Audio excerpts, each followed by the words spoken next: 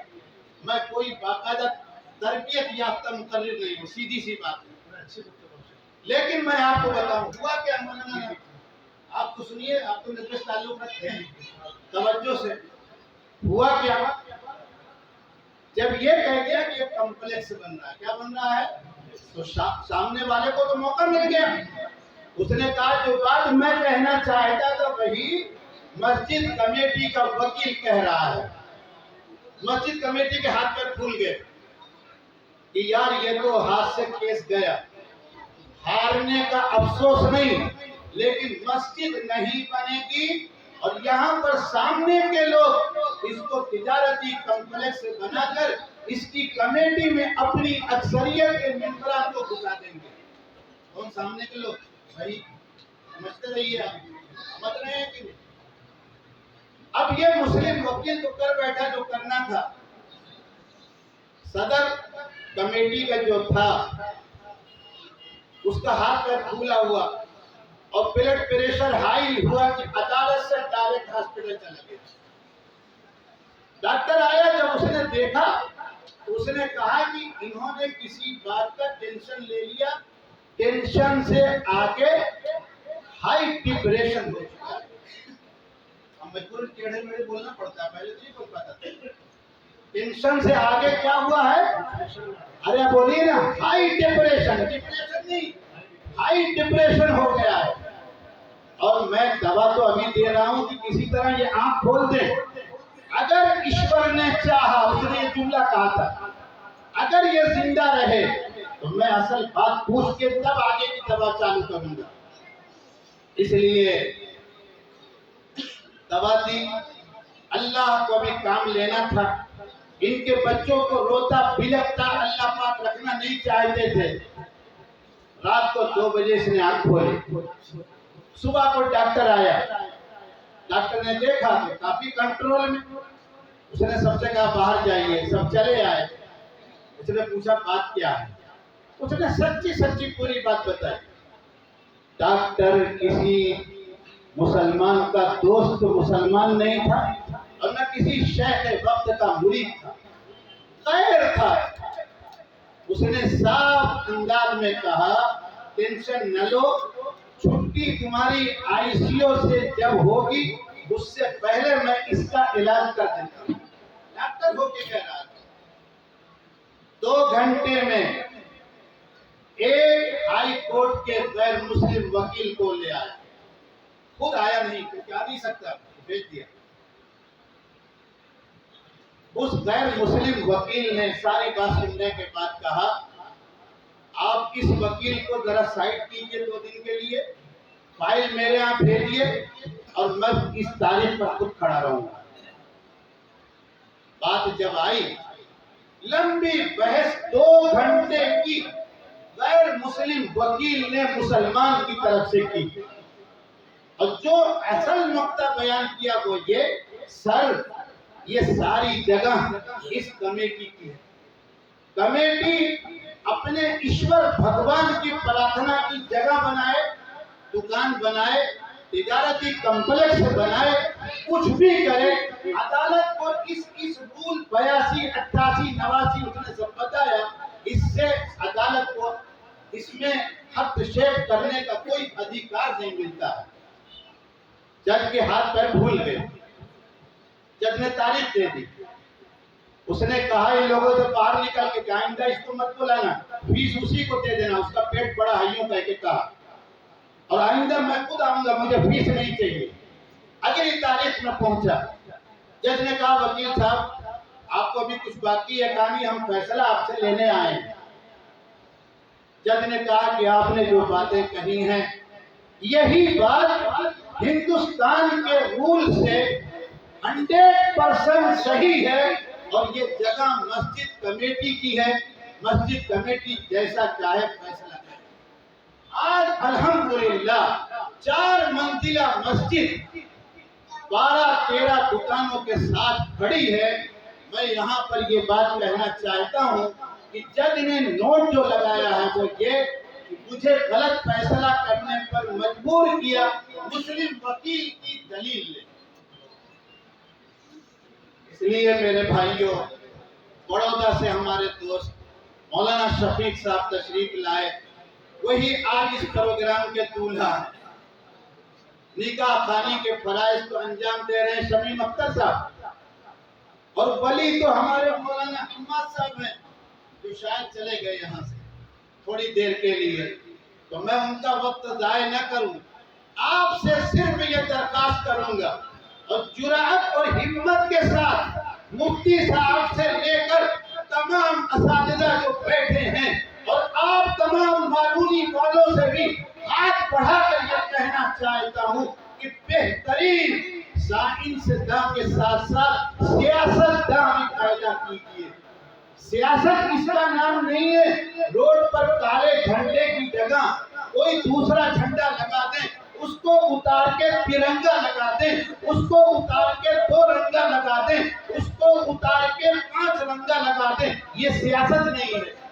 شاہ ولی اللہ نے سیاست کی جو تفسیر کی ہے، جو تشریح کی ہے، جو حجت اللہ البالغہ کے اندر جس مضبوطی کے ساتھ لکھا ہے وہ یہ ہے کہ سیاست کہتے ہیں تدبیر منزل۔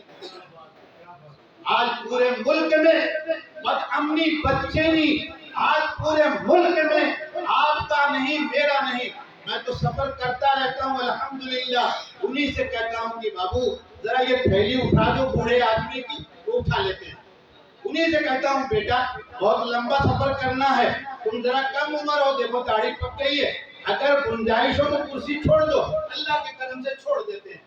تو اپنا وقت تو نکل چکا ہے، لیکن جب ان نسلوں کا وقت آئے گا یا آ رہا ہے تو وہاں صرف محدود کر کے آپ ایک راستے پر ان کو لے جائیں، صرف مدرسے کے راستے سے، صرف اسکول کے راستے سے۔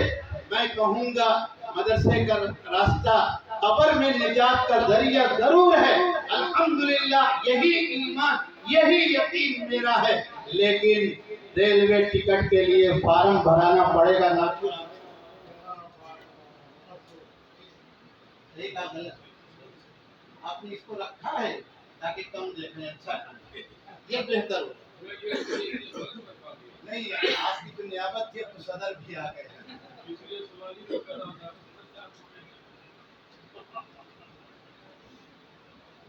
آپ میں سے کتنے لوگوں کو اللہ پاک نے حرمین کی زیارت کرائی ہوگی، لیکن آپ کو پتا ہے کبھی آپ اس پر آنسو غم کے بہانے کی آپ نے کوشش کی؟